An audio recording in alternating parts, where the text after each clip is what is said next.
इथे या ठिकाणी गुडघा झिजलाय, चालताना सूज येते का? येते ना सर, चालताना तर खूप दुखतंय. झीज झाली म्हणल्यावर दुखणारच ना. मग ऑपरेशन करायचं? झालं, थोडंफार त्रास झाला की लगेच ऑपरेशन.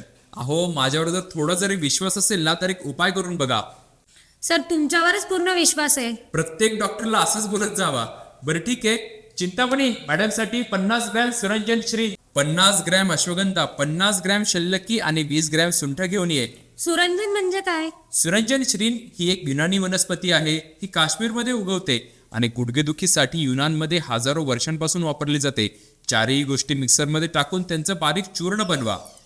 हे चूर्ण खायचं का? याला खाऊ नका, नाहीतर रात्रभर खोकत बसाल. याला खायचं नाहीये. याला हवेबंद डब्यात ठेवायचं आणि रोज रात्री झोपण्याआधी 1 चमचा चूर्ण 1 ग्लास पाण्यात टाकायचं आणि हे पाणी गॅसवर 5 मिनिट गरम करायचं. त्यानंतर पातेलं रात्रभर झाकून तसंच रात्रभर सोडून द्यायचं. त्याने काय होणार आहे? काय होणार आहे? रात्रभर भिजल्यामुळे या पदार्थांचा अर्क पाण्यामध्ये उतरेल. सकाळी उठल्यावर पहिल्यांदा रात्रभर भिजवलेलं हे पाणी गाळायचं आणि शांतपणे एक एक घोट करत प्यायचं. अर्धा तासाने तुम्ही पाहिजे ते खा. तुमच्या ओळखीत ज्यांचे गुडघे दुखतात किंवा हाडं दुखतात त्यांना हा उपाय नक्की सांगा. आणि ज्यांची गुडघेदुखी गंभीर स्टेजमध्ये असेल त्यांना एकदा जीवन ऊर्जामध्ये यायला सांगा, कारण जीवन ऊर्जातच होतात गुडघेदुखीवर खात्रीशीर उपचार.